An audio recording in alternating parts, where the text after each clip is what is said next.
So, over the last year, we had a few superhero movies that didn't perform as expected, and a lot of people really didn't seem to care for them, like Ant-Man the Wasp Quantumania, Shazam Fury of the Gods, The Marvels, Aquaman and the Lost Kingdom.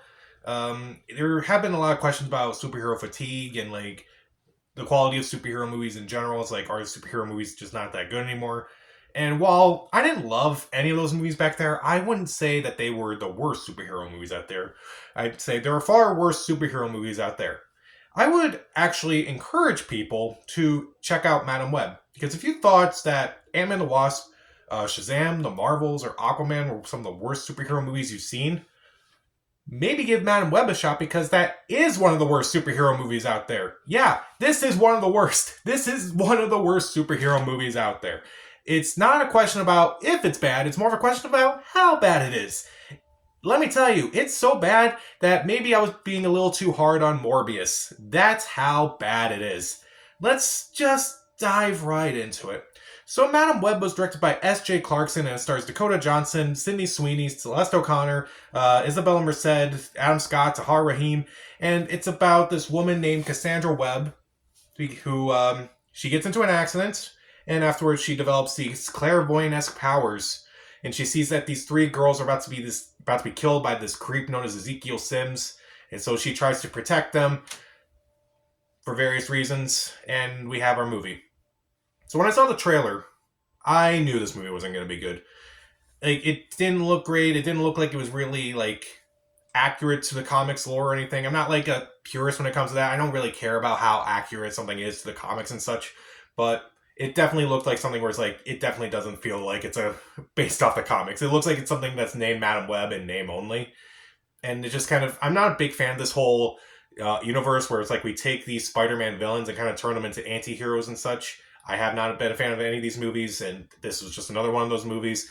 And it just kind of just seemed pointless to me. Like, I didn't really like think the movie looked good. It just looked pointless to me. But I still gave it a chance because I still try to give every movie a chance. And this movie is bad. It's one of the worst superhero movies in a while. It's shockingly bad. So, is there anything that's good about this movie before I just rip it apart? Of the actors, I think Celeste O'Connor comes off as one of the better actors in this movie. I think she does a decent job. She's one of the few that I feel like actually tried to work with the lousy material that she was given. And actually kind of makes it work at times. Adam Scott's always a delight on screen. Even in movies like this. He doesn't really matter in this movie a whole lot, but he's in it. There's some references to like the years of Spider-Man before Spider-Man was even a thing, so that's kind of interesting to see. They don't do anything with it, but it's kind of interesting to see.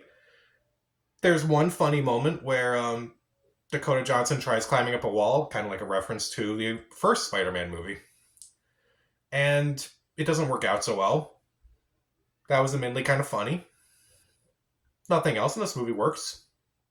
Everything else about this movie sucks. I just can't. Everything else about this movie's terrible. Everything. And like while thinking about it afterwards, it's like I knew it was bad, but like after thinking about it for the last couple days, this movie is worse than I realized. It is one of the worst superhero movies I've seen in a while. Probably one of the worst movies I've seen in a while. Let's start off with the other actors. The other actors in this movie are awful. Dakota Johnson. I thought she was terrible in this movie. I'm not a big fan of Dakota Johnson as an actress. She doesn't really do anything for me. But I just thought she was so miscast in this movie. I thought she was just terrible in this movie. Not quite as bad as Sydney Sweeney, though. I thought her character was... I did not care for her character. I thought her character was just so boring to me. Like, her character kind of reminded me a bit of the lead character from She's All That. It's like, she's kind of shy, she's kind of timid. It's like that trope where it's like, this girl's completely unattractive, but if you take off her glasses, she's hot. And I just thought that was so awful. Like, she's so shy, she can't talk to boys and such, and yet I kind of like thinking is like, why is she dressed like Britney Spears in the Hit Me Baby One More Time music video? It kind of doesn't really make a whole lot of sense. I don't know.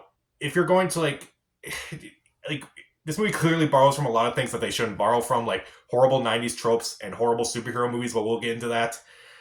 Isabella Merced is there.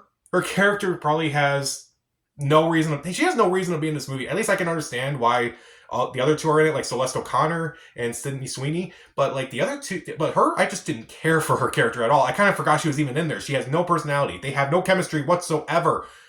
Ugh. Tahar Rahim's in this movie. He is awful in this movie. He is one of the worst superhero villains I have seen in a while. His plan, basically, he has these visions that these 3 spider women are going to kill him at some point. So, and he realizes that he can change the past if he hunts them down and tries to kill them. Do you really want to go that low?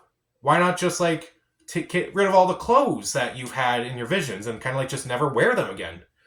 No, I'm just gonna go straight to killing these girls. Okay, well maybe you should just remain clean shaven for the rest of your life. So that was in your vision that you had like your beard and such. Why not just remain clean shaven so this doesn't happen? No, he's going to kill them. Makes about as much sense as anything else in this movie. There's a bunch of other kind of well-known actors in this movie who kind of don't have much to do. Zoja Mamet is Ezekiel Sims' assistant. She doesn't do much. Okay. Adam Scott, as I mentioned, is always a delight, but his character's Uncle Ben. Yes, that Uncle Ben. For no reason. Really no reason. I would not imagine Adam Scott as Uncle Ben. That's just weird to me. I don't know why that's weird to me. I feel like that's just not horrible casting. There's far worse casting in this movie, but not who I would have picked. Emma Roberts is also in this movie. She's Mary Parker. She's pregnant with Peter in this movie. She appears a little bit in the beginning and in the climax, but we'll talk about that. Mike Epps is also in this movie as a co-worker of Dakota Johnson and Adam Scott, and he gets killed. Yeah, he's like at the baby shower at one point, and then they're called into emergency. Cassandra has a vision of Mike Epps' death, and then he dies because like that's what she saw and such. His death scene is one of the dumbest I've seen in a while. Like so Cassandra has a vision of him dying in an accident. So when it cuts back to before the accident, she at first tries to stop him from going, but she doesn't try to do it after like 10 seconds. Like she kind of just lets it happen. And like the actual accidents, like he's just going to the road, but then afterwards a truck comes by, drives by really slowly, and looks like it just barely hits it. I'm not saying you should put your actors in danger. You definitely should not put your actors in danger. But if you're going for an accident like one that could, cause harm and such, be fatal and such, you could at least try to make it look like an actual accident. This looks stupid. This looks really stupid. But let's talk about the visuals. They're awful. Like, there's these spider people that live in Peru and such, and when they take Cassandra's mother, because in the movie Ezekiel shoots Cassandra's mother, basically just leaves her for dead and takes the spider and such, and that's basically how he gets his powers and such, and like how he kind of becomes this fake Spider-Man and such. These spider people pick up Cassandra's mother, and the way it looks like they're just bouncing around, it just looks so unfinished. It just looks so awkward. It looks ridiculous. A lot of the visuals are just terrible in general, and I feel like that's why they're kind of cutting around it, because they're like kind of trying to avoid what the visuals kind of look like when you actually see them for more than 5 seconds. They can be pretty bad. They're not the worst, but when they're bad, they are pretty bad. Also, there's just not a whole lot of action in this movie. The trailer doesn't really show off that there's a lot of action in this movie, not a lot of superhero action in this movie. I think that you kind of like, it's like, okay, so maybe whatever we get in the trailer is just only a glimpse of what we see in the movie. What you see in the trailer is what you get. Everything in the superhero costumes that you see in the trailer, that's basically all you see in the movie. There's a scene at the end after Ezekiel was killed by a giant Pepsi Cola sign, which is also the same thing that kind of blinds Cassandra Webb. She has the visions of them fighting in their Spider-Man outfits. And that's all the superhero stuff you see. Basically, the ending of this movie should have been the beginning of this movie, but I digress. You do kind of get a fight scene in a bar. You do kind of get a fight scene in a subway station and a brief car chase, but the car chase in Barbie was better than this. I never thought I would say that ever. Okay, maybe not Barbie's not the lowest, but like you get what I'm saying. Meanwhile, there's a lot of Easter eggs to Peter in his life. I mentioned that Uncle Ben's in this movie. Mary's pregnant with him in this movie. Like during the baby shower, she like I guess Peter's kicking in her, and like she mentions like, "Oh, he's just really spinning in there. I don't know what's going on in there." It's like, wow, are you serious right now? And they also have this game at one point where they're trying to guess the name of the baby, and nobody comes up with the correct answer. And this is also when Cassandra has another vision. It's just a vision, it doesn't relate to anything. She doesn't even imagine that the baby's going to be called Peter. That would have been better. Like, she could have realized she was a clairvoyant then.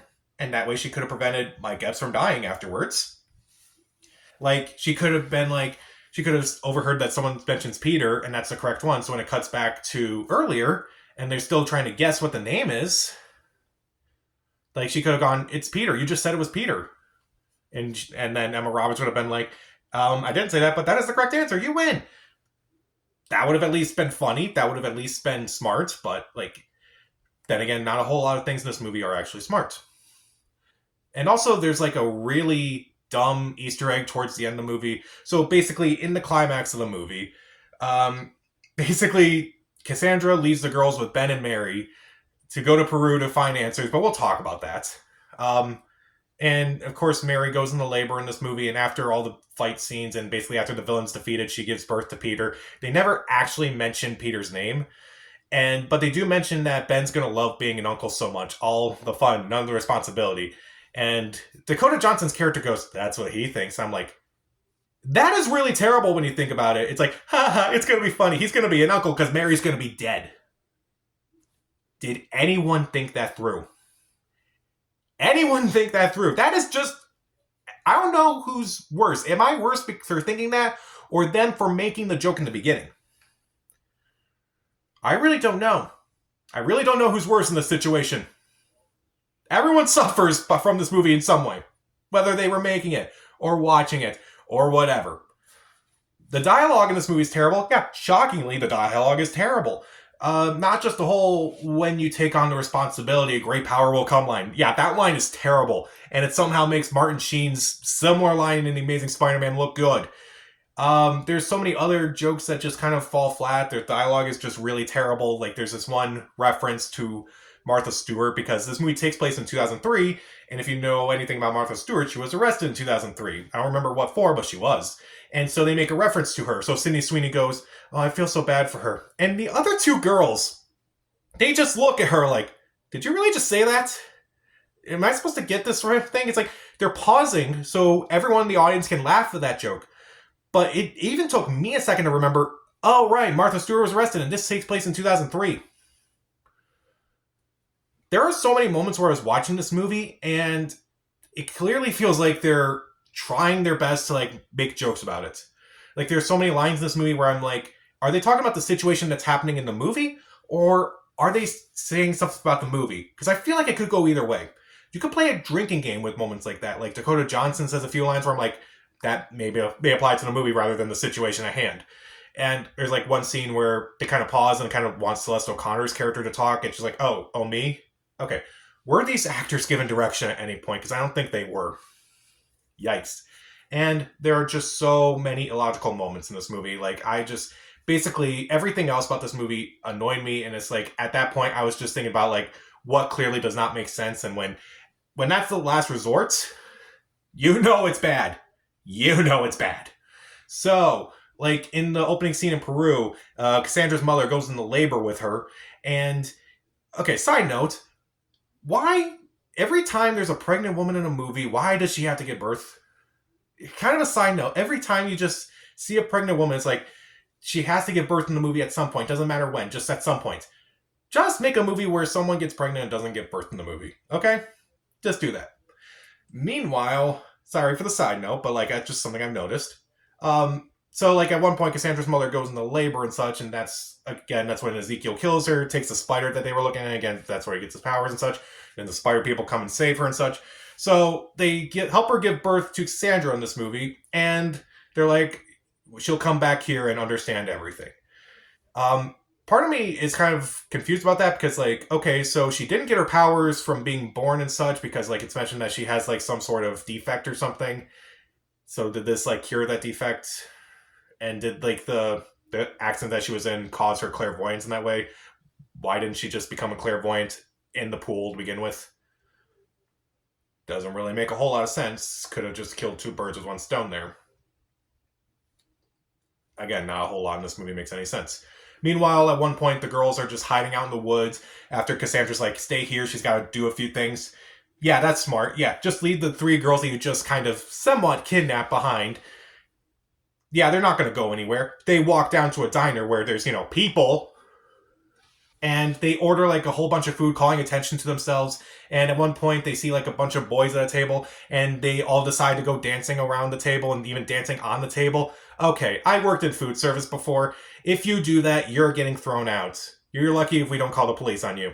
Yeah, the first time anyone notices that these girls are like the girls in the diner, it's like they're missing. It's like we could do something about it. Some guy in the diner is reading a newspaper about the girls at the diner about this whole thing. So that newspaper was printed the same day as the kidnapping. How is that even possible? Even if it is the Daily Bugle, how is that even possible?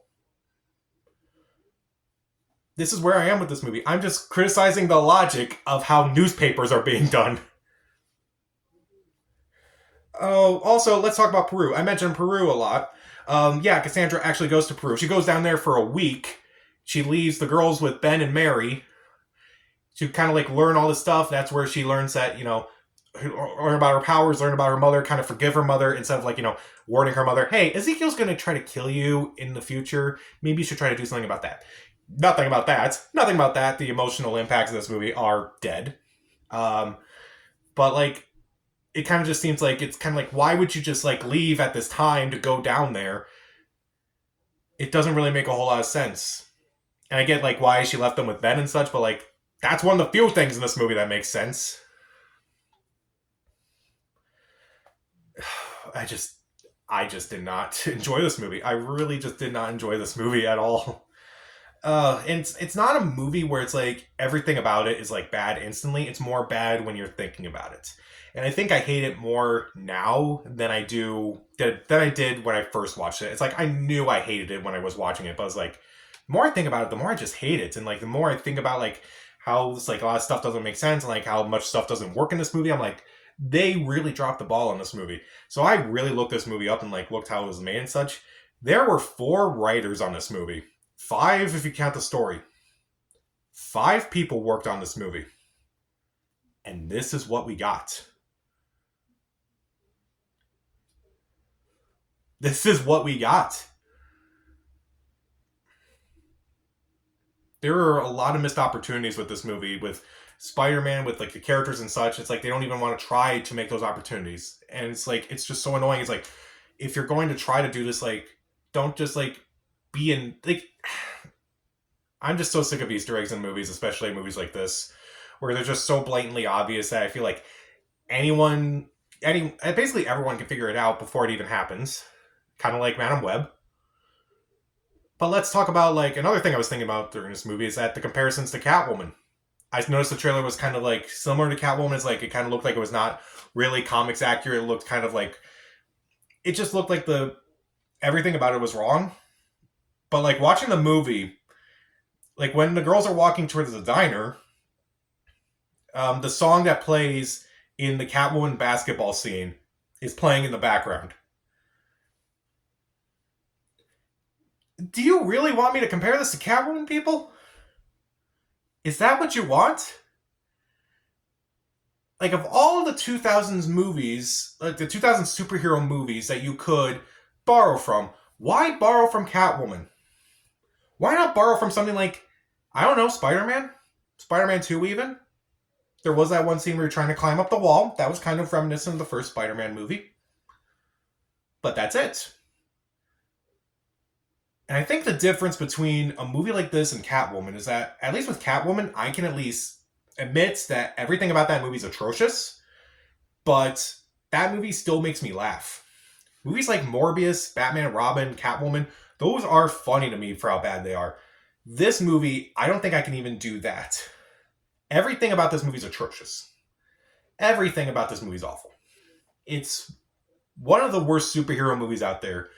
Top 10, definitely. Top 5, maybe.